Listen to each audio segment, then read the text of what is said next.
ಇಲ್ಲಿ ನೋಡ್ರಿ ಈಗ ನಮ್ಗೆ ಸರಳೀಕರಣದಾಗ ಯಾವ ರೀತಿಯಾಗಿ ಬಿಡ್ಸೋದು ಇಲ್ಲಿ ಕುಡ್ಸವು ಕಳೆವು ಗುಣಾಕಾರ ಭಾಕಾರ ಎಲ್ಲ ಇರ್ತಾವ ಎಲ್ಲ ಇದ್ಬೇಕು ಯಾವಾಗ ಫಸ್ಟ್ ಯಾವಾಗ ಸೆಕೆಂಡ್ ಮಾಡ್ಬೇಕಂತ ಪೈಲ ಇಲ್ಲಿ ನೋಡಿ ಕೌಸ್ ಅದ ಕೌಸನ್ನ ನಾವು ಪೈಲ ಏನ್ ಮಾಡ್ಬೇಕಿದ ಬಿಡಿಸ್ಬೇಕು ಕೌಸ್ ಬಿಡಿಸ್ಬೇಕಾದ್ರೆ ಇಲ್ಲಿ ನೋಡ್ರಿ ಇದು 8 ಹಂಗೆ ಬರೋಣ 32 ಭಾಗಿಲೆ 8 ಇಲ್ಲಿ ನೋಡಿ ಕೌಸ್ ಬಿಡಿಸ್ಬೇಕಾದ್ರೆ ಈ ಚಿಹ್ನೆ ಯಾವ್ದದ ಯಾವ್ದು ಕಳೆ ಅದು ಮೈನಸ್ ಯಾವ್ದ ಕಳೆ ಅದು ಈ ಕಳೆ ಏನ್ ಮಾಡೋದು ಗುಣಾಕಾರ ಮಾಡೋದಕ್ಕೆ ಇದು ಹಿಂಗ್ ಗೊತ್ತು ಆಯ್ತು ಕರೆಕ್ಟ್ ಆಯ್ತು ಕರೆಕ್ಟ್ ಐತೇನೋ ಈಗ ಏನ್ ಮಾಡ್ಬೇಕಂದ್ರೆ ಫಸ್ಟ್ ನಾವು ಪೈಲ ಭಾಗಾಕಾರ ಮಾಡ್ಕೋಬೇಕು ಯಾವಾಗ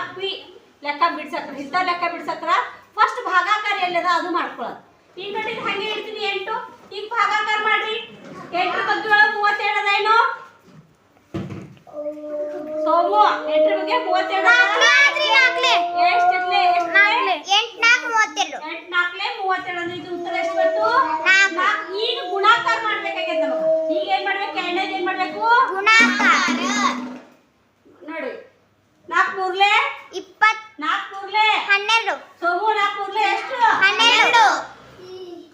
12 ಪೈಲ ಕೌಸ್ ಬಿಡಿಸ್ದೇವು ನಂತರ ಭಾಗಾಕಾರ ನಂತರ ಗುಣಾಕಾರ ಈಗ ಕುಡಿಸುವುದು ಆಮೇಲೆ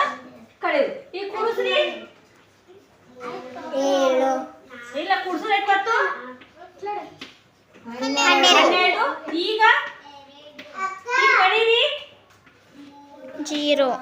4 ಉತ್ತರ ಕೊಟ್ಟಿರ್ತಾರ ಅದ್ರ 0 ಯಾವಾಗ ಬಂದಿರ್ತಾರ ಅಂದ್ರೆ ಇಂಥ ಪದಾವಲಿ ಕೊಟ್ಕೊಳಕ